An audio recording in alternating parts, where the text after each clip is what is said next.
You're listening to the Player Issue Podcast. Here's your host, Aaron Warwick. G'day folks, and welcome to episode 5 of the Player Issue Podcast. We've got Emma in the studio with me just briefly while we do this opening. Emma, how you going? Hello. Lovely. She's currently got her feet up on my chair right now in her Docker's dressing gown, polka dot pants, pajama pants. She's got a pink turban on her head and she has a face mask on, so she looks about 85 years old with all the wrinkles. I've literally just come in here for you to pick on me, haven't I? Pretty much. See how it is. She's going to sit with me just while we do this real brief opening. I'm just going to go through some things that some comments we put up on the page, and then we'll jump straight into this week's interview. We had the MFC jumper collection, which I believe is Dave, if I'm not mistaken.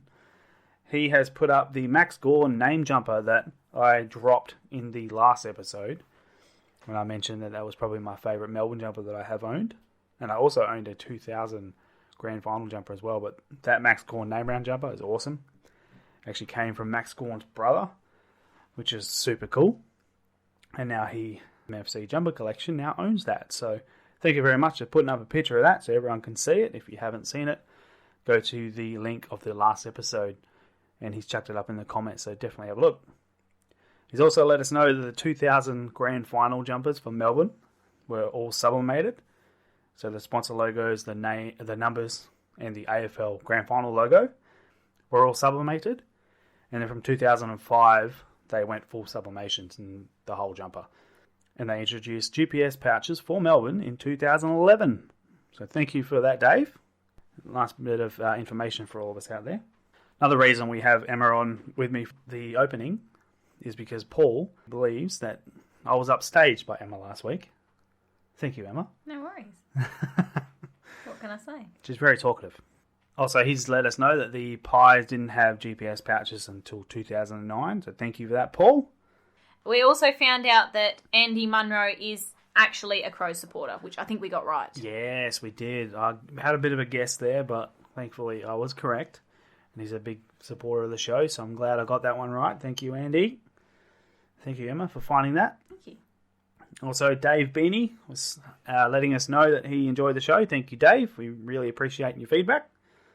And he also agrees with us 100% on our Anzac Day Guernsey, as far as we wanting to put at least the logo on the breast, or a jumper design preferably for each team, but at least the Anzac logo on the breast would be great.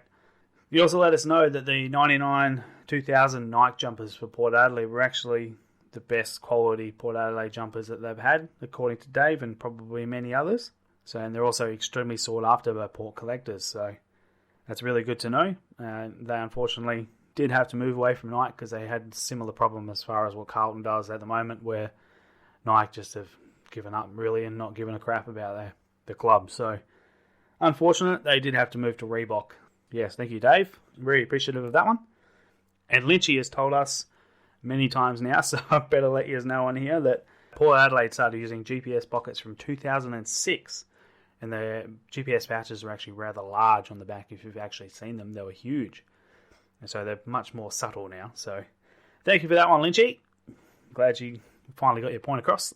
Now that one was for you, Justin Leckie, as he's tagged you in that one multiple times. And just a shout out to Hayden Lepp, who is very excited for today's episode. When I chucked up that we have recorded and currently editing the show, and that it was hopefully going to be up today. And we got a big hell yes from Hayden. Thank you, Hayden. So that's all we got for you. We're not going to muck around too much. We're going to get straight into today's interview. And it's from a rather small club. So it's going to be good to hear from somebody who's from a club that's fairly new, and what sort of collection you can get out of a fairly new and small club. So without further ado, here is our interview this week with Clint Johnson. Clint, how are we, mate? I'm well, buddy. How are you? I'm fantastic. We're back in the winners column, so... Yeah, it's been a while. Yeah, it's been a few weeks. Very dry for us, unfortunately. Yeah. Same with you guys, though, hey? Yeah. No, we disappeared into the wilderness for a little bit there. That's all right. We're back in the winners list, so... Well, we're not going to jump in it too quickly because we haven't told anyone who you support yet, so... First of all, who do you support? I go for the Greater Western Sydney Giants. GWS. Okay. You're not 9 years old like I was when I switched from West Coast to Freo. No, I'm not. So, explain to us how you come about that. There was a few factors that kicked it all together. The first one was in 2011, my son was born. Mm-hmm. So I thought it'd be cool to have a foundation membership of a footy club with my son. That's where it kind of started. Yeah, okay. Still wasn't really I'm a Giants fan now. It was just kind of this, I thought it would be cool. Yeah. It all kind of escalated from there. Started watching games, and it was kind of like this whole watching kids grow up and, you feeling like you're part of it, and then kind of took over and from there walked away from the previous football club I was supporting, and that was kind of like a divorce. So you hope they did well, but you just want to do that a little bit better. Yeah. Yeah, that was that. So, yeah, since then we've been mad, passionate Giants family. Yeah, nice. So the whole family is Giants now? Yeah, well, most of them. Wife's not the biggest of football fans, but I don't blame her. So, yeah, we rock the orange in our place. That's awesome. So obviously, even from the first game, you weren't mad passionate. No. So it was kind of that interim of I'm keen to see what happens here. So yeah, that 2012 season, it was hard to watch. Let's be honest, but it was. You tune in every week and just see what's going on. Yeah. And you start to develop a like for the players, and then before you know it, I think about round 3 or round 4, I'm like, gee, I'm really enjoying, watching the progression and the growth in these guys. And so from that, it just kind of took off, and it was, it become just grew on me. What do they say? You don't pick your footy club picks you. And I feel like mine took about 30 years to say, this is the club for you. Yeah. So, yeah, from that, we became Giants. Makes perfect sense, yeah. Who did you support previously? I was a Dockers fan. That. And you know that. Yeah, okay, that's painful, but... So you can blame your coach a bit. Yeah, no, I'm starting to feel that way too, actually. But okay, so what led you to GWS from Fremantle? Again, it was a bit. We had that. It was a bit spiteful in a way. It was after they just dumped Mark Harvey, and I was a massive Mark Harvey fan. Yeah, and I thought he'd done no wrong. I thought he was actually really, really good for the players, and to dump him for a bloke that I really didn't like at all, I was like, nah, that's it. I don't care about the fans. I don't be a member of different clubs out of spite, and yeah. So from that, it just, yeah, as I say, it was kind of like I've done this now, and so I've still got a Dockers membership. I still go to Dockers games. Yeah, I enjoy going to the footy. So when you live in WA, you need to still go to the footy. You can't just disappear. Blue and yellow. No, it was never going to be blue or yellow. Although I did have an Eagles membership when I was a young kid. Mm-hmm. It was all the rage back then. Yeah, didn't go for him, but was a member. Okay. I think just to go with a mate. He was a St Kilda fan. And those younger days, I actually went for Carlton when I was a kid before the Dockers come on board. Jeez, all right. Yeah, so I've gone through a few clubs. No, when I was a young tacker, I was a bit of a Blues fan. Craig Bradley was my favourite player. Grew up supporting them, and Granddad was coaching at the Dockers, so he persuaded us to become Dockers supporters. So, yeah, from that we became a bit of a Dockers family. But I never really felt comfortable being a Dockers fan. It was kind of like it was forced upon me a bit and persuaded. But yeah, again, I just enjoyed footy, so I liked going to footy with my mates, and my mates are Dockers fans, so we'd go along together. Mm-hmm.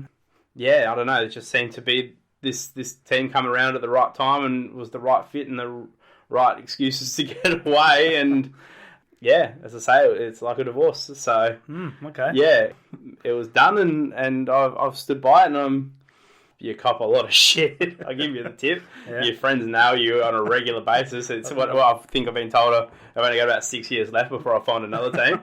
But yeah, got another mate that asks me every season, who are you going for now? Yeah, we've gone through, a few things in life. But yeah, this is just, as I say. And then the way that the club involved me over here, because I run the supporters group now over here. And, I do trips a lot. I've made friends over east through the footy club. It really does feel like a right fit. So, no, probably a really good decision on my behalf to make the jump. Yeah.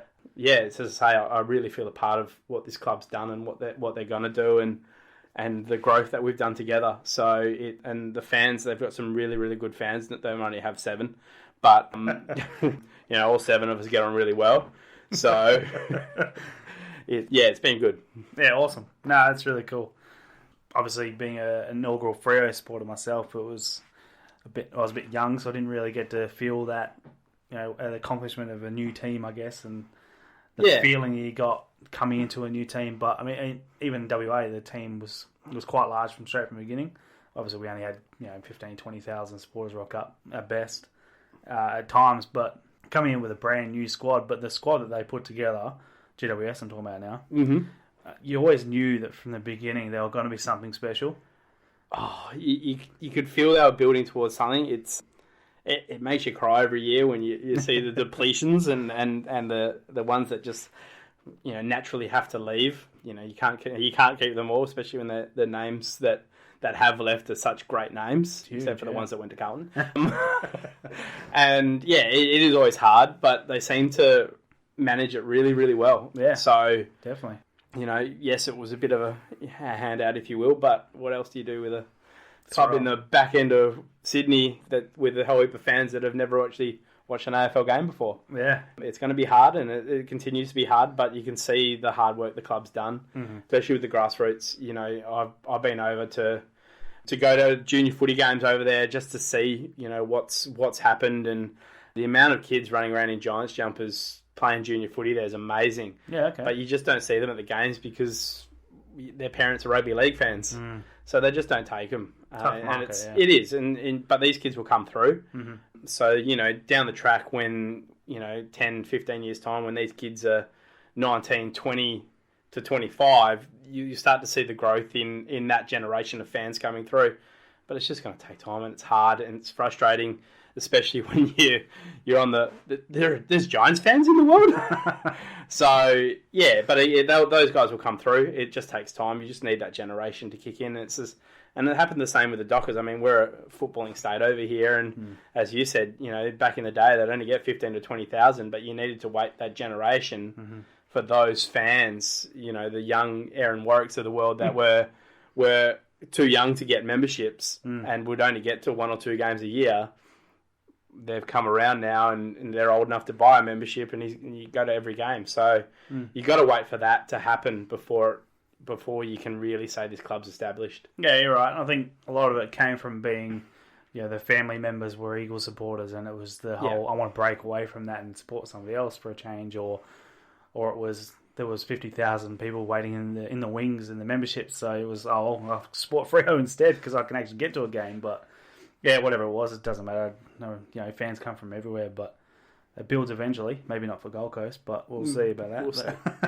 Yeah, as I say, I've got friends that have made through the club, and the reason they are Giants fans is their kids wanted to support AFL, and they convinced the parents to stop watching rugby league and start watching AFL. So.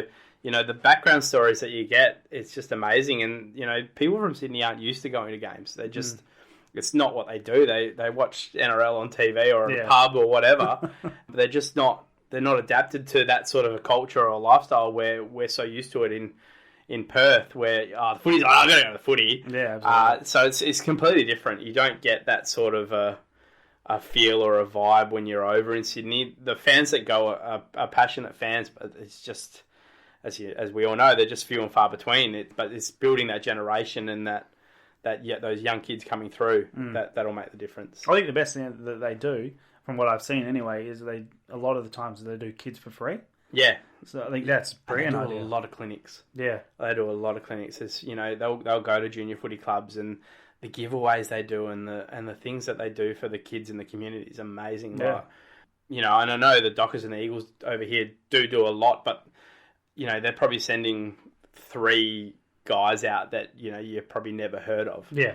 Whereas over there, the whole squad gets kind of split up every couple of weeks and sent left, right, and centre around the state to get kids involved in footy. So you've got your Jeremy Camerons and your Stephen Kinelios and all that actually out in the junior footy clubs doing time with these kids, and it's amazing. Yeah, no, it's awesome. I like the clubs that build up from the beginning is tremendous, and I've seen Brisbane doing it during the week as well. Yeah, where they've made every single player in the club have to umpire a game of junior footy.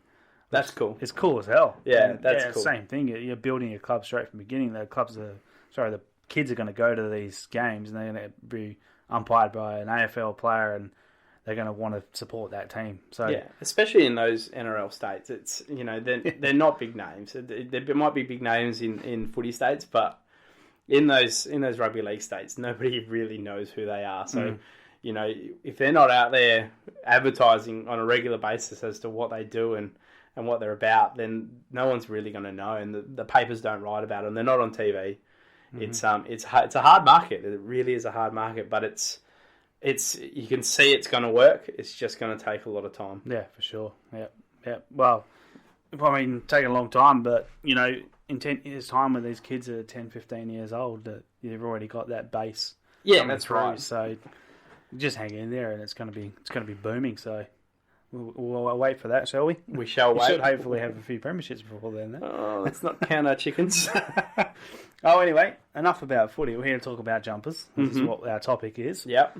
What was the very first jumper you ever got? The first jumper I ever got, in terms of sporting memorabilia, was one that I acquired from a venue wall in Fremantle, probably back in the early 2000s. Yep.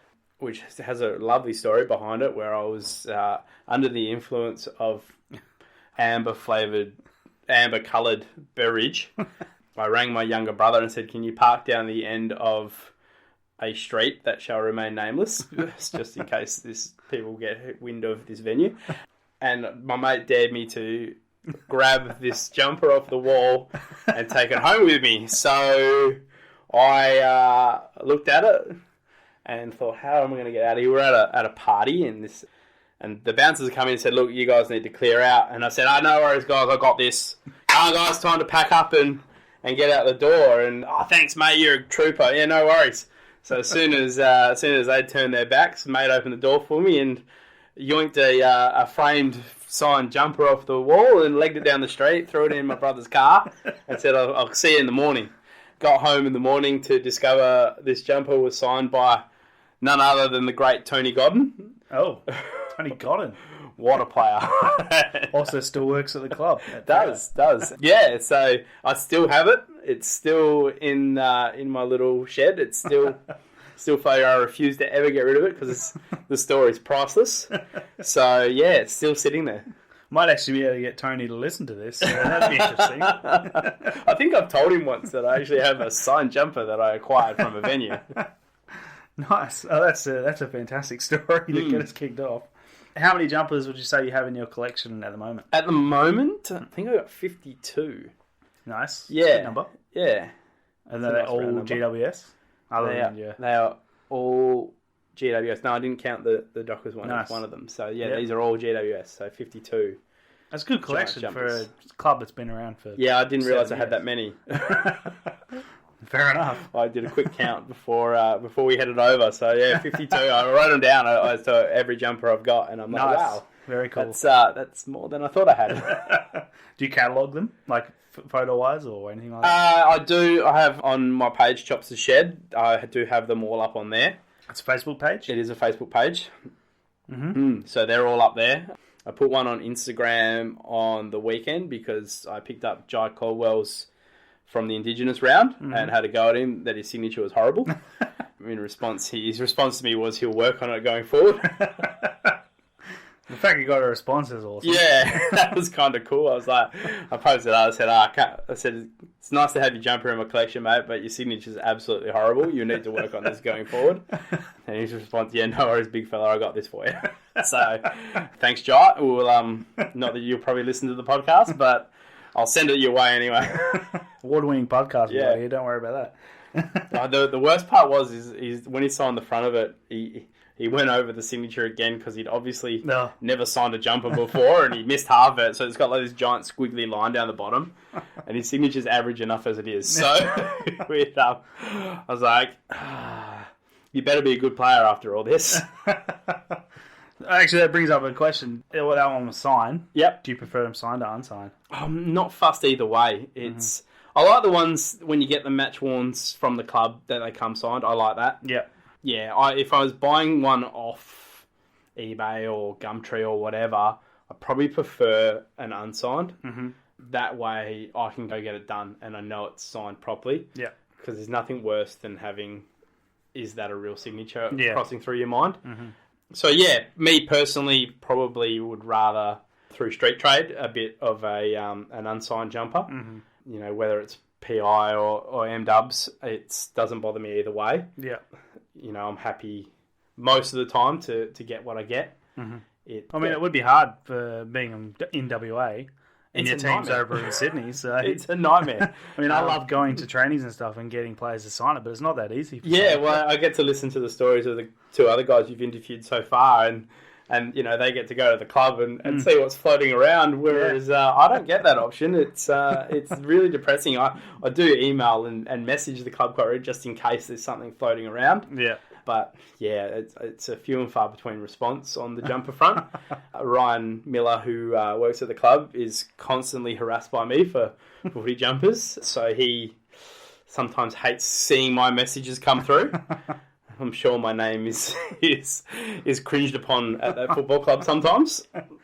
I mean, I feel that totally. I do it to every club. So yeah, no, you got to do it. I do it with the footy jumpers and I do it for the supporters group. So it's hard. It's like, it's the guy from the Perth supporters group again. No, I get it. I got to do it as well. Otherwise, you're going to miss out on something. Yeah, if you, it's the old squeaky wheel. It's you know that they cringe talking to you, but sometimes you just got to keep doing it until they get it through. Ryan did a really good article on me a few years ago, which kind of he's probably regretting now because we've got that connection. I'm like, Ryan, I need jumpers. Ryan, I need this one. Ryan. Was that about your chop shed? Yes, that's right. So the article they wrote on my shed. So that was a few years back. So yeah. Ryan's probably regretted that ever since. And him being a good West Australian boy as well, it's been good to have that contact with him. Yeah, get on there and check out the page Chop Shed on Facebook and have that. Give the article a bit of a read. It's a good, entertaining read. So, and there's a lot of good photos on that page. I was reading through it all this afternoon. So, very enjoyable to just look at some of the jumpers and just the pictures of the actual place. You need to put up some more pictures of your actual shed, though, I reckon, because there's not much I've of the been shed there and it's pretty left. cool. So. it's all frame jumpers on the wall. So. Yeah, no, there is a lot of jumpers in there, which it's just you walk into it and it's just an instant shrine, I guess. So. But I love it. I mean, I've only got a little tiny 3x1 house, so it's not easy for me. But yeah, my house isn't big, hence why I had to build the shed. Yeah, so. I'm working on it. I've got a lot of room out there, but the missus loves her grass. No, I used to love my grass as well. I don't have any left anymore. It's gone. Actually, what you mentioned before about it was Ryan. I actually remembered the first COA that I ever got from a GWS jumper. Mm-hmm. And it came from Simon Kadich. Yes, and I ended up with that. You did. He did end up with it. I actually forgot about it. You lost it. I've lost it. No. I've lost the COA. I have no idea where that piece of paper has gone. I thought the jumper was cool as hell to begin with. It I've was still got the jumper. 2015 Dylan Shield, fully signed. Yeah. But the COA, I couldn't believe when I was reading that. I was like, man, this is worth more than what I paid for the jumper. Yeah, I have no idea where that's gone. But I'm normally good with them as well. I keep them all in a box, and I have no idea what I did with this one. It's gone. Yeah, I was unaware that Simon Kadich was even at the club. So. Yeah, back in the early days, he was one of the coaches or support staff or something like that with the players. So yeah, it was great. Yeah, I think that was awesome. That was really, really cool. I mean, the way they do it, I was more of a signed letter than anything, which I think was it was cool. It was kind of interesting. It was to be authenticated. No, that's probably the wrong word. Authenticated. Authenticated. To be authenticated by Simon Kadich of all people is really, really odd. Yeah, no, that was awesome. So I'd love to see more of that sort of stuff. So you store your jumpers mostly in the shed? They're all in the shed. Okay. They're all out there. Yep. They're not allowed in the house anymore. No. Nah. All right. Is that your choice or the missus' choice? Not my choice. Okay. Not my choice. The reason behind the shed was so that all that would end up out in the shed. I'd be happy with that, to be honest with you. I think I won the battle. You're like, oh no, that's devastating. Yeah, all right, no worries, I'll win that one. It took me a long time to get the shed to the level that it's at, though. It was work in progress. So the shed obviously started as a shed, 6x6, so good size. Mm-hmm. The original walls I put up were just chipboard and, sorry, what's it called? Plasterboard. Mm-hmm. It wasn't really that well constructed, so in the winter the bottom of it would get damp and it was kind of bad. Yeah, we did round 2 and we ended up bricking in the shed, so that worked much better. Mm-hmm. And I was then satisfied enough to start putting my jumpers in the shed. So it probably took me about 6 or 7 years for the shed to become what it is today. Nice. It's had 2 bar remodels, so I knocked out a bar. 2 bar. Yeah, I knocked out a bar. I wasn't happy with it. It was too far back, so I had to knock it out because I wanted to put a kegerator in. Yep. So yeah, I had to knock the bar out and rebuild. So my floor space is a bit smaller now, but that's okay. So most of your jumpers are framed, is that right? No, not anymore. Not anymore. Not okay. anymore. So I was a mad framing nut. Yes. Back when it first started collecting, it was like buy a jumper, frame it. Yep. I'm really big on framing it. As the collection grew, I'm like, no, I don't want to frame this one. Oh, I'll frame this one. No, I don't. I'm now out of wall space anyway, so there's no more framing going on. And so luckily, yeah, most jumpers nowadays just get hung in the wardrobe that I put into the shed. Okay. There's a couple that I've regretted framing now. Only 2, because one of them I've now bought another one to make me feel better about framing that one. My 5-year foundation member, Ryan Griffin, I was a bit upset that I framed that one. Number out, I'm assuming? Always number out. Yeah. Yeah, so a little bit upset I framed that one because it's got all the names on it. So luckily, a couple of weeks ago, I ended up with a Aiden Core from that game, so that made me feel a bit better. And the other one that I regret framing is my Matt Buntine from our 100th game, where we brought out a jumper for that because there's that many errors on the jumper that it's kind of cool and unique in that aspect. So the retail one doesn't match off to the one that was worn. So I bought the retail one as this is what the jumper was supposed to be like, and this is what the jumper's actually like. So I am chasing up another 100th game. If not, it might need to come out of the frame and put something else in there. Right. Is that the one with the pictures all over the front? Yeah. Yeah. Cool. That's through the logo and things like that. Yeah, it's not through the logo, but it's through everything else. So basically the entire charcoal bit, it's got pictures all over it. Yeah. Yeah, it was a really cool jumper. I actually missed out on 1 or 2 of those myself. Yeah, and then the writing on the back is completely wrong. Okay. So all the statistics, everything on there, wrong. It's hilarious. So you compare it to the actual one, and they're just so far off the mark. It's crazy. Some are copper flogging for that. I presume so. I don't know like where they got these stats from, but they're just so wrong. It's funny. So it's one of those. It makes it even rarer because the retail one doesn't match off. Yeah. So unless you've got one from that game, you're never ever going to see anything like it again. Yeah. You guys have had quite a few. Like crazy amount, especially like 2015 and 2016. They kind of went a bit overboard. Yeah. I think I did bring notes. So perfect. I prepared. I love it. Yeah. So like 2015, we had the Anzac jumper, and then we had an Indigenous jumper. Yep. And then we had the foundation 5-year foundation member jumper, and then 2016 we rolled the 100th game jumper. And obviously the Indigenous jumper. And then we brought out a multicultural jumper as well. Yes. So, yeah, those years we just kind of overdid it. Why do you reckon that is? Why do they do that? Marketing. Yeah, because I know a lot of clubs will do that because they can resell them and make good money off them. But the multicultural ones, when they put them up for auction, they only put the auction on for 2 days. Yeah. It was crazy. So it kind of rolled into the back of the other auction, which was for... I think it was the 100th game was like 2 weeks before the multicultural round. Yeah. So that auction went for 2 weeks. So like beauty. So I remember I was flying out to Bali when that auction ended. Yep. That ate into my fund, and I'm like, okay, cool. That's all right. When I come back, I'll buy one of these multicultural jumpers. And when I was over in Bali, I clicked on it, and they basically opened it up for 2 days, and these jumpers sold for like $60-$70. Shit. All of them. They just went so quickly. Wow. At cheap prices because no one really realised that it was up there. And I was devastated. And it took me forever to find one. And all I found was like a BLK, like a demo of that jumper. So it was a number 11 player edition. That was their go-to.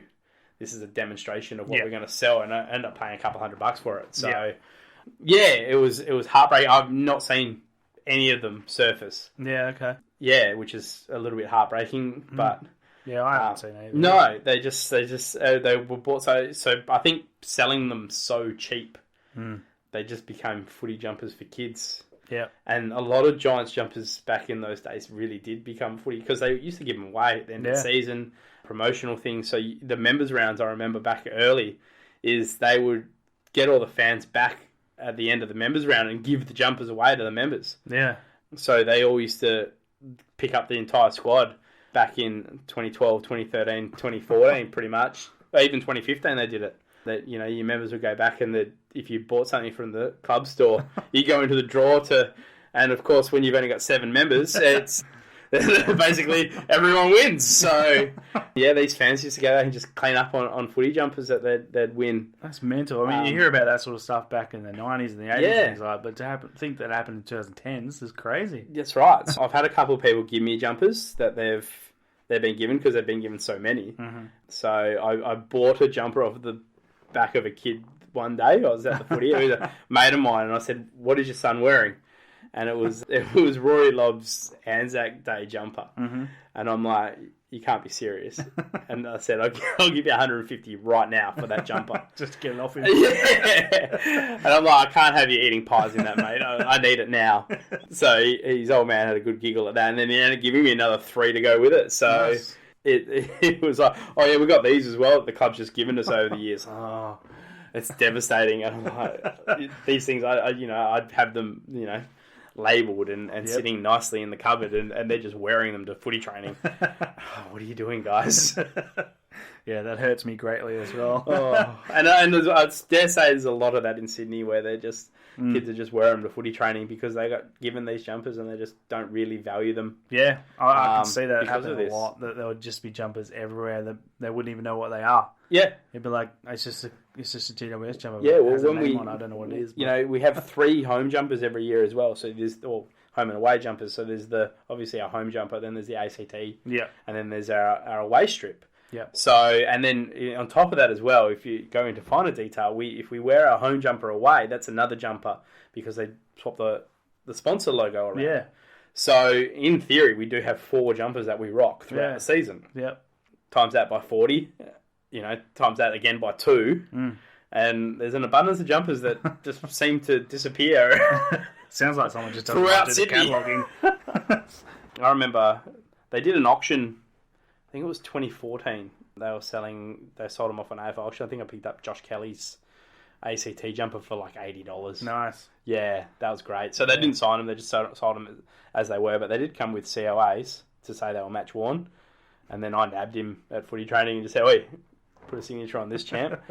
So yeah, that's framed up. I'm quite happy I've got that one framed because it's just your standard ACT jumper. Yep. So that's okay having those normal ones framed, I've discovered. But yeah, when it comes to the special edition ones, I should never have got those framed. Well, doesn't matter in the end. Doesn't matter. I'm sure one day you'll take them out as well. No, I don't like doing it, but we'll see. I actually keep mentioning the auctions. Now, a lot of people ask me where I find my jumpers and things like that. I know GWS do things a little bit differently. They don't put them on the AFL auctions. No, they run it through their shop. Yes, and how do you actually get notified about that? You don't. Yeah, I've just known every time there's a special round jumper that they'll put them up on the auctions. Mm-hmm. They usually send an email out with a couple of days to go to members to say, "I'll get on board this." A lot of the fan forums will talk about it anyway, so there's people that do know about it. Yep. But yeah, few and far between. They're not doing them as often as they used to. So as I say, we're only doing the one special round jumper, which is the Indigenous round. Yeah, okay. Of late anyway. Yeah. But yeah, they used to sell them off at the end of the year, but they haven't done that because I obviously like a hawk to see what happens. But yeah, they haven't. Probably the last 3 years, they haven't really put anything up at the end of the season. Yeah, that's sad. So it is. I don't know what happens to these jumpers. It spins me out. They could honestly be rolling them over. Yeah. Because our sponsors haven't changed for 3 years, so they could be rolling them over. But in saying that as well, I remember when they got the new jumpers last year, and they all had number 18 on the back. Yeah. The whole set. Yeah. So they got sent all these, and I'm pretty sure they all went to charity. So they end up being the signed jumpers that went to charity. Yeah. Because I have managed to get my hands on one of them. So Yeah, it's I've seen a still couple got the myself, tag on it as well. Yeah. So I think they got told, take the photo, leave the tag on. Yeah, we'll just donate them all to charities. Mm-hmm. Yeah, so there's plenty of those 2018 home number 18 jumpers out there. It's a good number to have, though. Yeah, it's a handy one to have. It's definitely not his, though. But that's okay. It's as I say, it's a fully club squad signed jumper anyway, so it's good. Okay. So you guys have had 3 manufacturers so far. Yes. ISC, BLK, and X-Blades now. Yep. Which would be your favourite? I'm a bit of a fan of the X-Blades, believe it or not. Okay. Yeah. I don't know why. I just am. It's I've kind of liked. I don't know. I think the colour just pops a bit better. Yes, I was going to say the colour does look really nice on the X-Blades. So that's probably why I'm not wearing them. So yeah, so for me, the colour on those always the BLK is probably the worst ones. Yeah, they're very washed out. Yeah, the charcoal. I know it's supposed to be charcoal, but I was never really a fan of the BLK ones. The early ISC ones, they were horrible. They were like cardboard. The 2012, they were odd. What were they like wetsuit type material? But it's really strange because the one they went to, the second one is similar to what the Dockers wear now. Yes, whereas that silky sort of a tight. But the ones they originally wore, they were like cardboard. They were horrible. Yeah, I didn't get that. I mean, Dockers had the same one in 2011-12. Yeah, I didn't get it. They were just odd. They were really strange material. I don't think they'd be comfortable to wear it. To be honest. No, they don't look it. They don't, and even the retail ones look better. They seem to have more give and whatnot as well. So I was baffled. I reckon they would have got really hot too. Actually, yeah, probably. Don't know. I never wore one. So X-Blades. That's good. Yeah. No. Do you know how long they're with X-Blades for? This would be season 3. Do you know how long the contract goes for? No. They don't release it too often, do they? Actually? I don't tell you. No, they keep that to themselves. Even I remember the BLK one where when we switched, we were supposed to be BLK that season. And apparently they had an issue, and that was it. Done, gone. Yeah. So all our members gear come out in BLK. Yeah. Yeah, that was that. And which makes me think they probably produced a whole batch of the player issues as well. Yeah, they probably did. I don't know. Well, I know that we were training in all our gear from the season before during the off season. Yeah. So all the BLK gear from I think it was 2016. Mm-hmm. Yeah, we were still rocking that early 2017. Yeah. And then it was kind of all this gear just appeared in X-Blades like 2 weeks before the season started. Yeah. So I don't know how far they got with jumpers on that. So yeah, no, it was kind of strange. It wasn't organised at all because there was a few clubs with BLK and then BLK went under. Yeah, it was a big shit fest at that time. Yeah, I think Adelaide were with them as well. St Kilda, I think, at the time, and Gold Coast.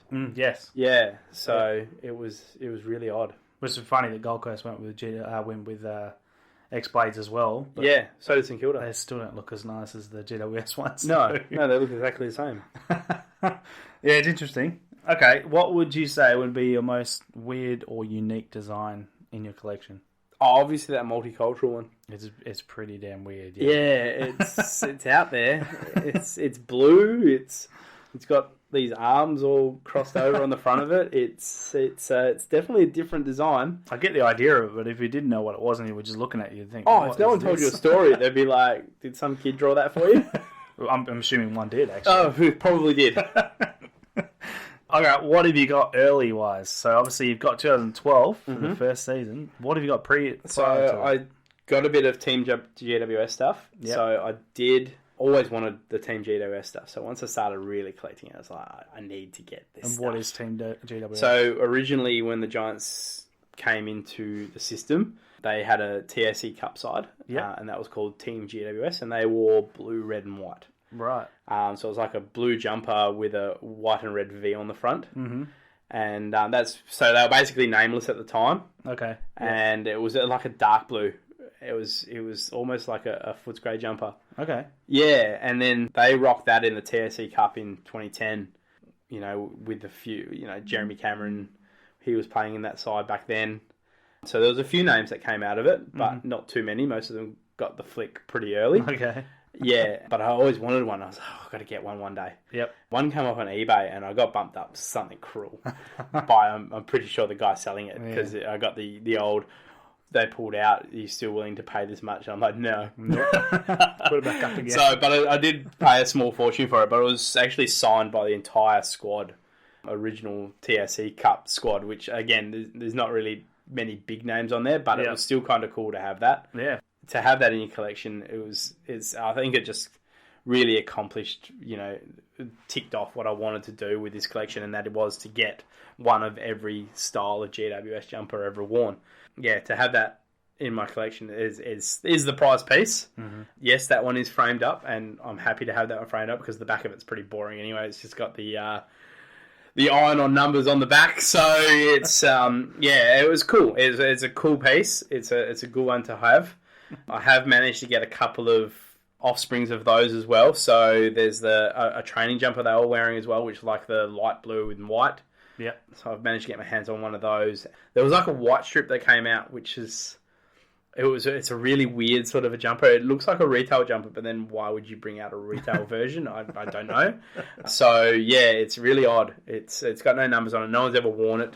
Yeah, but it's cool to have in the collection. So it's nice to have those in there.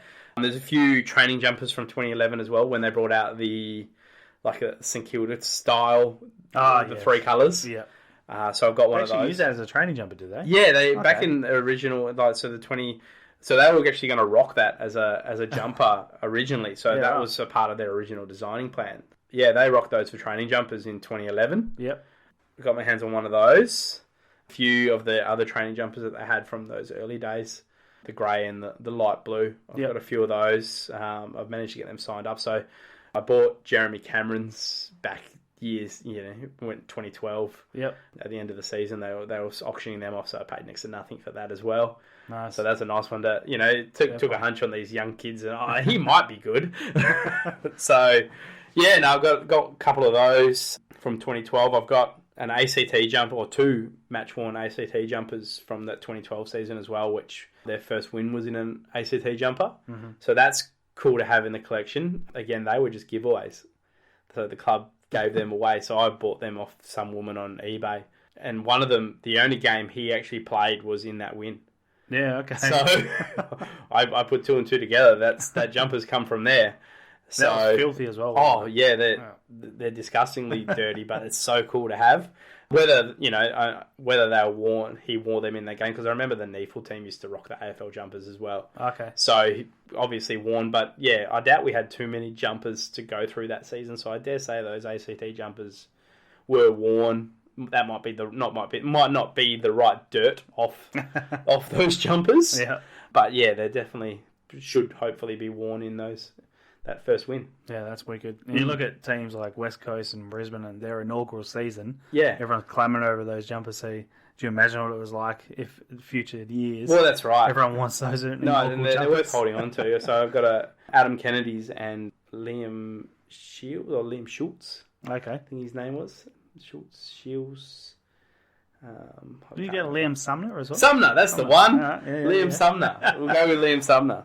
I should re-record that. That's your ACT one, isn't it? Yeah, so both those. So I've got a Liam Sumner in an ACT, and I've got Adam Kennedy in ACT.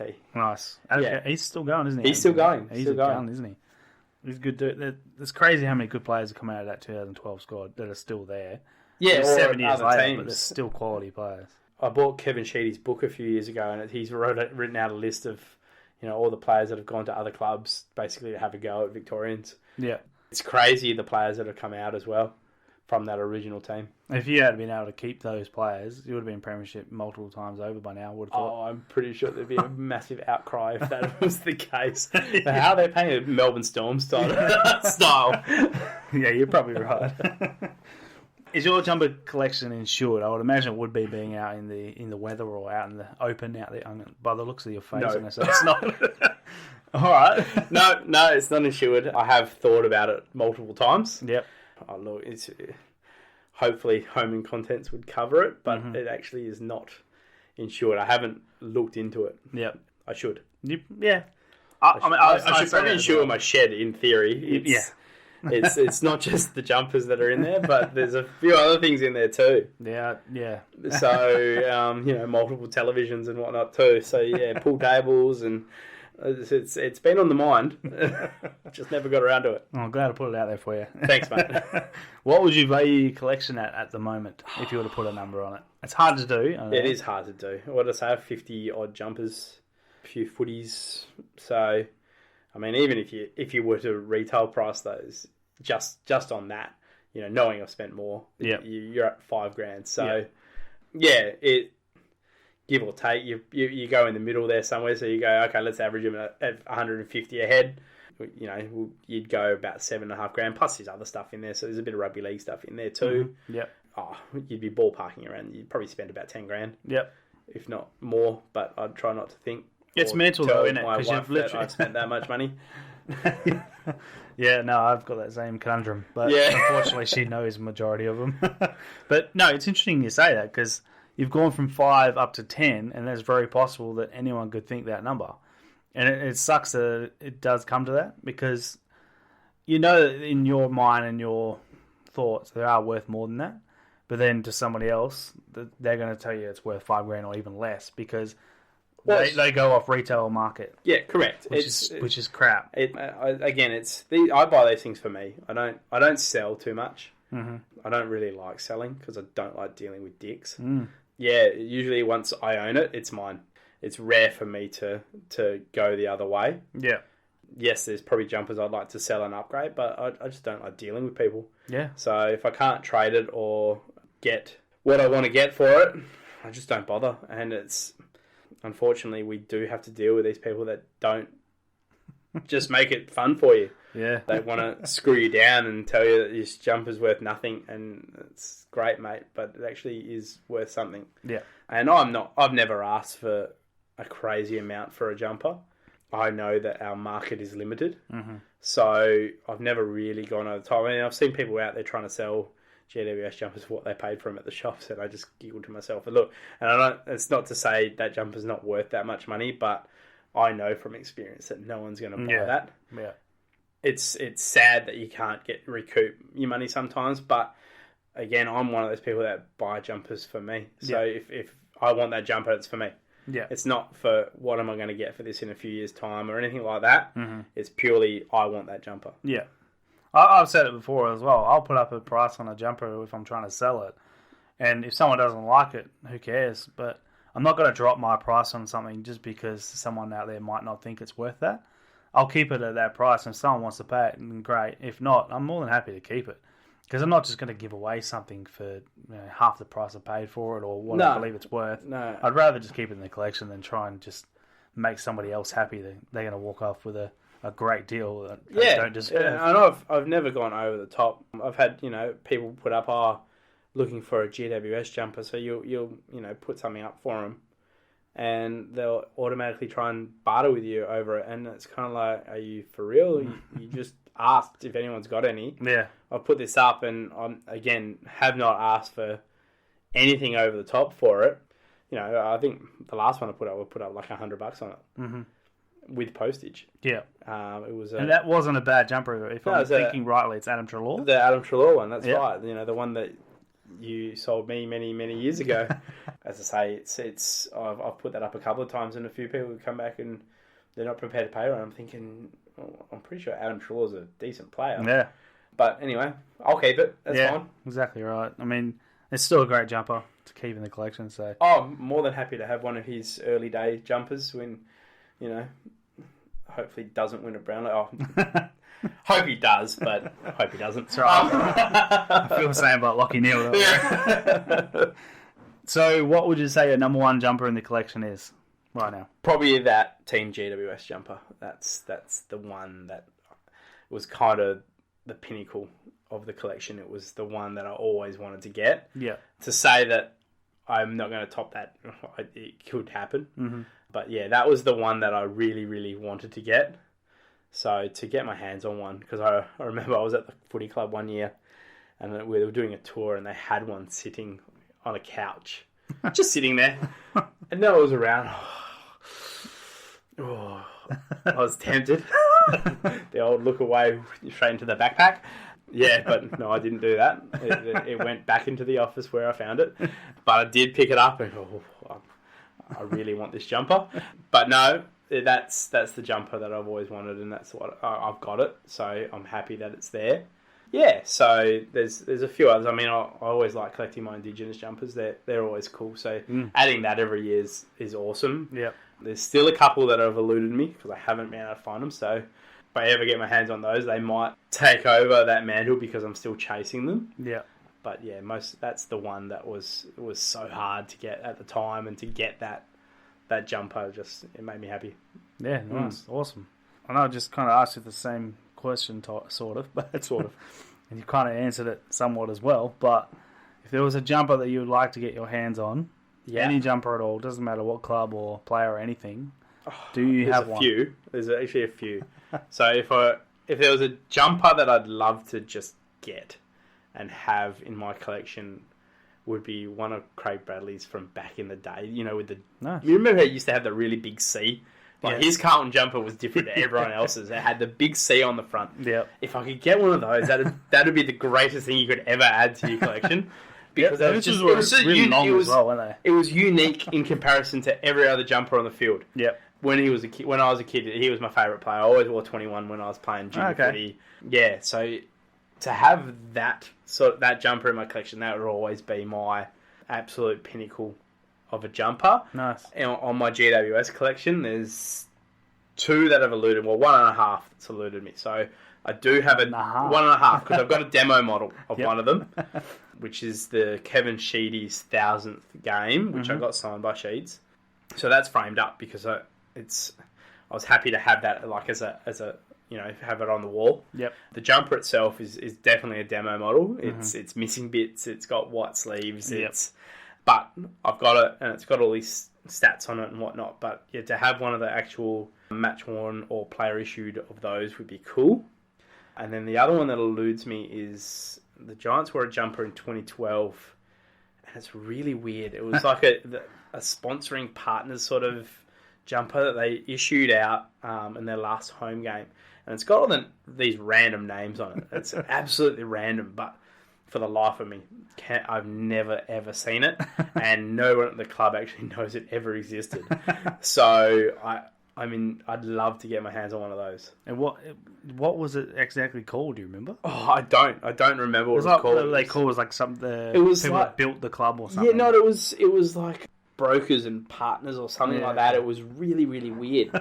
It was really odd, but yeah, I've never seen it. And the names on it weren't small either; they were quite large. Yeah, I remember watching the game and I was like, "What's on the Giants jumper?" And I couldn't even at the time figure out what was on. No one was talking about it during the game. I think we were playing North Melbourne in Sydney, and we got absolutely smoked. Yeah, it was one of those games, and I just remember that jumper. And I can't find it. It's eluded me. It's one of those ones where rather than not having any fans at the time, it's appeasing the investors. Yeah, like, yeah. We don't really support it, so we'll just write business partners on our jumpers. Yeah, that one's definitely different. Yeah, but you'll never see that in the AFL again. So yeah, no, I'd love to get my hands on that. All right. Well, if anyone out there knows of any, let us know so we can try and get one for Chops. It'd be good to finish off his collection, I guess. Yeah. So it'll definitely tick that box. Oh, I've got one more for you before we go. Other than AFL match worn and player issue jumpers, what do you collect? Anything? I've got a little bit of St. George Illawarra Dragon stuff. Okay. I've got a framed up. I don't know if it's player issue or match worn, but a really, really old, like 1992 St. George jumper that was signed on the back, and it had number 8 on it. And I thought that was cool, so I've actually framed that up. It looks mint on the wall. Yeah, okay. Whether it was a player issue jumper, I'll never know. Mm-hmm. It was back in those days where you can't tell the difference. Yeah. But it's just so old and cool, so that's framed up. So I've got a few Dragons things I like. I still like, framing up the posters and the pictures from the old days. So I've got an old newspaper article, I still love this piece. It's from when the Dragons made the grand final in 1993. And it's out of a newspaper. It's yellow. It's faded, but it's in the best condition you'll ever see something that's that old. Yeah. And I got it framed up years and years ago, and I paid an absolute fortune to get this thing framed because it was fragile at the time as well. But that's that sort of stuff I like. I like collecting those things. So, I've got a few pictures from Grange as well. that he's drawn up. So they're up on the wall. When the Dragons won the premiership in 2010, they did this release into the Illawarra paper. And so I sent them an email saying, look, any chance of you sending me a copy of all the newspaper stuff? And they said, oh, no, we'll send you one better. So they sent me all the JPEGs. Oh, wow. So I took it to a poster shop and said, yeah, I want this printed, I want this printed. So I paid for all these glossy pictures and things and got them framed up, and they look mint as well. So, that's wicked. Yeah, things like that I've got up on the wall. As you've seen, there's stuff pretty much all over the walls. You can't actually see the wall. Yeah, it's cool. I do like that sort of stuff, but I'm not a rich man, so I'm not going to start collecting other pieces as well. I think I'll just stick to the footy jumpers. Yeah, I feel you. I'm not a rich man anymore. That's No, because I'm spending all the goddamn money on this sort of stuff. Yeah, I think one collection is all I'll ever be allowed to have. As I say, I've picked up a few bits and pieces of footy stuff here and there and everywhere, and some of the stuff I have gone through recently as well, some old stuff that I'm like, that's pretty cool. You know, old footy records and stuff like that I used to keep as a kid. There was a few I was looking for not long ago. I can't find them anymore. So, you know, between moving houses and all that sort of stuff, they've gone missing. But yeah, I try not to keep too much other stuff than that. You know, if it's Giants related, generally I'll pick something up that they'll bring out like a limited edition thing. But again, I try to keep to the jumpers. I collected those. Remember those little Lego footy men? Yeah, I've got all the sets of those. Really? Yeah. A whole lot of them. Yeah, because I was working at Coles at the time. Yeah, so I've got ended up with I think it was 2015 or something when they brought them out. Yeah. 2014. So the first one, I collected those, and then I ended up working at Coles for a few months in between jobs, and sat there one day in the lunchroom and just kept going out and buying packets. So that day I had finished the set, so it was kind of cool. And I just sat there in the lunchroom one day, just like opening packets. How many of the blow-up dolls did you get then? I didn't get any of those. They didn't release them in GWS because, again, the 7 fans, they just didn't want them. So, no, we got a bit gypped when it comes to that sort of stuff. Yeah, it's a pity they didn't bring them out for every team. But no, I remember they brought out those little press the button men as well. Yes, so I think the Dockers brought out Sonny Walters. I've got a Sonny Walters sitting up there. Yep, my son threw one in the bin the other day. He literally did. So I think they had him as a clearance after a while. So. Yeah. He bought it for like $2, and he played with it for about 5 minutes, and it sat in the toy box. And the other day, he was cleaning out his toy box and went in the bin. So yeah, well, that one up there is actually a prize for somebody at some point. So if anyone ever wants a Michael Walters footy mate, they are limited edition. Apparently, it says up top limited edition. They talk to you. Oh, hang on one second.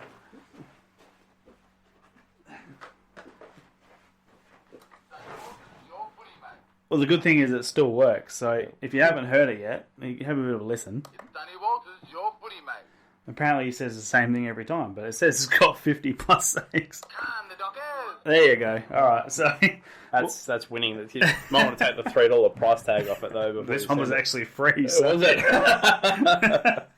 No one wanted it, so they just gave it to me. No, I won a signed Giants jumper of X-Blades this year, and I was thinking to myself, gee, how lucky am I? Then I realised there's probably only 4 people that actually typed in GWS Giants as the jumper they wanted to win, so my odds were good. And it's the blessing, again, of going for a team that only has 7 supporters. So no, absolutely. I mean, that's a good spot to be in, I reckon. Yeah. Oh, I have got one more for you. How do you reckon GWS are going to go this year? If you had asked me a week ago, I would have said there's a good chance that we'll win the wooden spoon. So, no, look, it's hard with us. We're so inconsistent. You never know which Giants you're going to get. So you ready to go sit through another prelim? I'm off to Adelaide this week, so I'm on a bit of a losing streak at the moment. I think I've been to 8 losses in a row. So yeah, for a team that goes all right, it's how bad is it that I've been to 8 losses in a row? So I'm hoping I can turn it around this week. It'd be nice. But probably not. So I might chuck a couple of hundred on Port just to make myself feel better. Adelaide Oval, eh? Adelaide Oval. That'll be nice. Yeah, it's the second time I've been there. So the first time against Port. So yeah, I like to get around and do a bit of footy travel in between as well. Awesome. So I'm taking a few fans from the supporters group over with me. So that's going to be cool. So yeah, we do that. So there's going to be 7 of the GWS fans there. Yeah. Wow. All 7 will be at once. Wow, that's incredible. It'll be a party. Yeah. So no, but in all seriousness, we do have a semi-decent number getting together. Mm-hmm. Yeah, so it's cool when we do these little tours because I catch up with other fans from the different states as well. So Yeah. usually we'll get a few from Sydney that want to come along with us. We've got a young couple from Melbourne coming with us this weekend as well. Yeah, so we always have a bit of fun. Yeah, so I usually do one a year, but this year I've actually done two. Okay. The second one was actually just by chance. We were sitting there one week at our supporters venue, and I noticed there was cheap flights to Adelaide that come up on the phone, and lo and behold, the weekend that we're playing there, I think it was $250 return. Oh, Jesus. Yeah, so fly out Friday at like 5 o'clock Friday night, come home 8 o'clock Sunday night. Yeah. Perfect little trip, Yeah. 250 return. So those over in Melbourne won't understand what that means to us, but that's damn good. it's cheap, especially when it takes 7 hours to fly anywhere from Perth. It's it is handy to do those little trips. So I couldn't turn that down. So yeah, there's a few of us that booked there and then, and a few others from over east, which probably only cost them $4.50. Yeah, so it's cool just to have a few fans get together, and that's what I've liked about GWS. It's the fans, the few and far between, they do get on really well. Mm-hmm. They are a little family, and it's you go to the ground and it's like Waffle used to be. Yep. Back in the mid '80s, it was all the fans know each other. They really mingle well. The club does so much to make fans want to come back. The venue itself, like to be at what they call it Giant Stadium now, to be a part of that and see what it's actually like over there.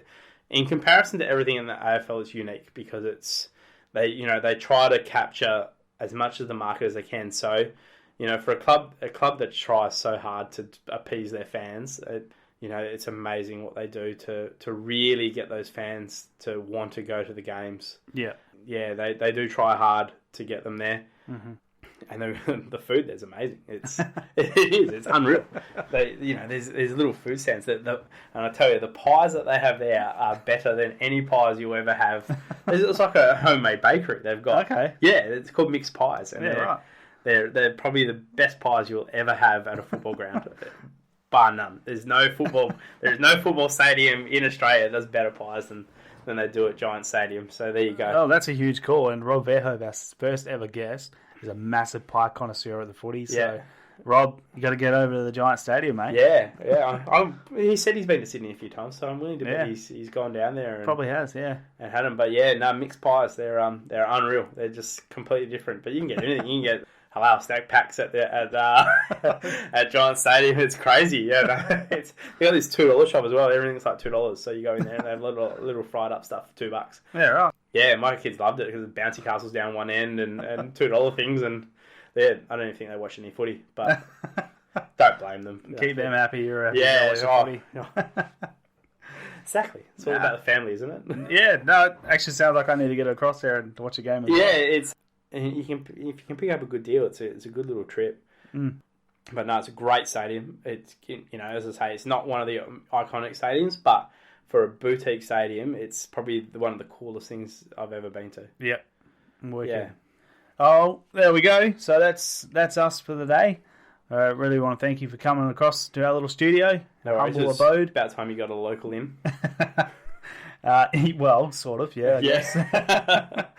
And thank you again. I actually rather enjoy watching GWS play, so they are a good team, and I thoroughly enjoy all the kids who have now grown up, and they're one hell of a team. So I do enjoy watching GWS, unlike some other teams. So I enjoy watching us every now and then. I enjoyed us on the weekend. I didn't enjoy us so much the 3 weeks before that. But anyway, thank you again for coming in. Thank you. It was great. We'll definitely get you on again when we expand the collection maybe to another 50. Yeah, when I get those jumpers I'm missing. All right, thanks, mate. Cheers. So there you go. Thank you very much again, Clint, for coming on to the show with us and sharing with us your little slice of GWS heaven. Sounds like your man cave has seen some great days, and we're going to have to get over there and maybe even do an episode over there one day. So that's going to bring a close to our episode today. I'm just going to share with you what I have picked up in the last couple of weeks since the last episode I've actually got a few jumpers added to my collection, and it may be a little bit crazy for some, but I picked up 15 jumpers in that time. Picked up a 2018 Fremantle Dockers AFLW player issue. It's actually a number 50, so it's a prototype. I also picked up a Brisbane Lions prototype, the same one, number 50 as well, AFLW, which different, but very cool. And I also went on a bit of a binge as far as Fremantle Dockers jumpers was concerned. Got a hold of my mate at the club, and he allowed me to rummage through some boxes, and I ended up picking up one hell of a haul. I've got a 2018 David Mundy Indigenous home jumper. I've got a 2018 Michael Walters match-worn warm-up top. 2018 long sleeve away Michael Walters player issue. 2018 Luke Ryan Indigenous match-worn away. 2018 Stephen Hill long sleeve home and an away player issue. Sean Darcy 2018 player issue Clash. 2018 Clash Brennan Cox match worn. That's pretty filthy. 2018 Sam Switkowski, what a great name. Player issue Clash. 2018 Bailey Banfield match worn and signed home jumper. 2018 Brandon Matera match worn warm up top, which is also smashed. And a 2018 Connor Blakely Indigenous away player issue. And then I moved on and got a few more. I got an East Fremantle Sharks.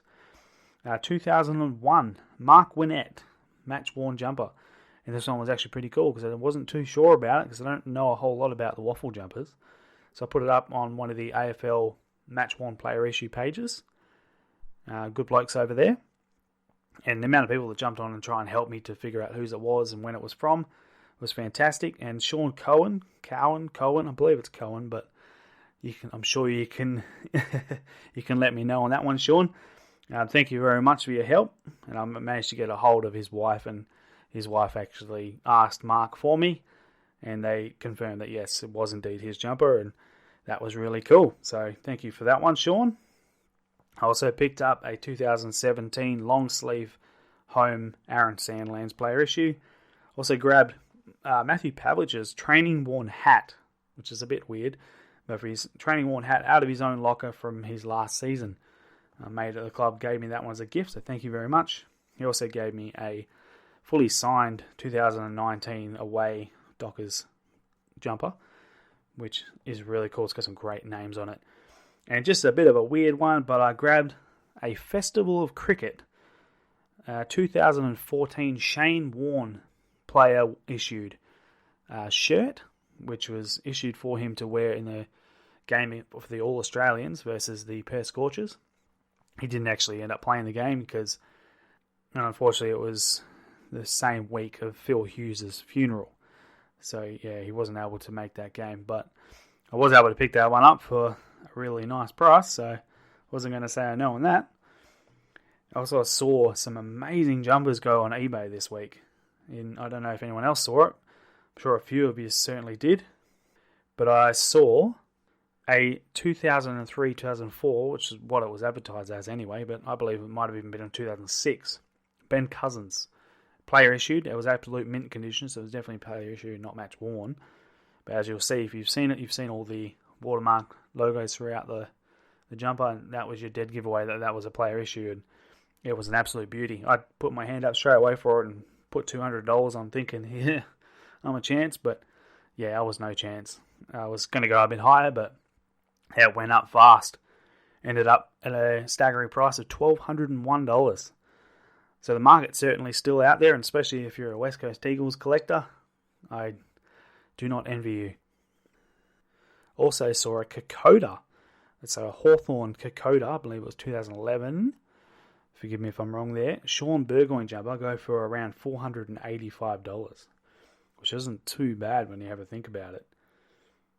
And then you go from there, you see something like those two jumpers go for so much money, and then you see a Mason Cox 2018 jumper, player issued, so from a grand final year, go for $89. And that just shows you the market and what people are really after, because it's a bit flooded with the 2018 Collingwood jumpers. They're kind of everywhere at the moment.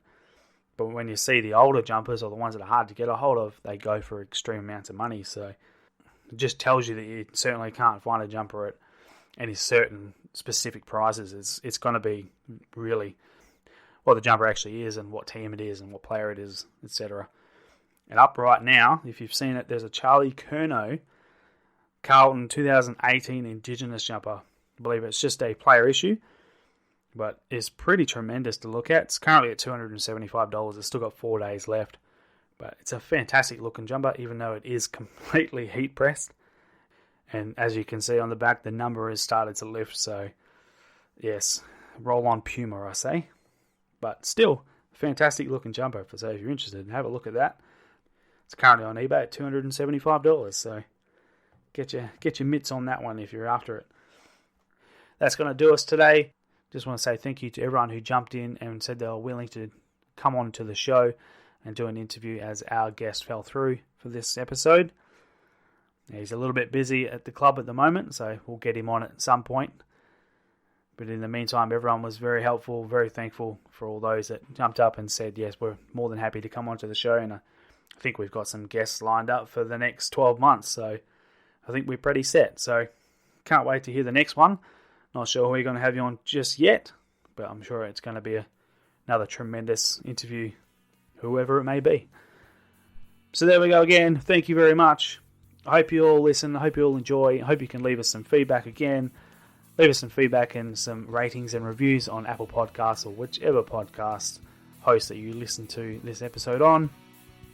And I hope you continue your jumper collecting.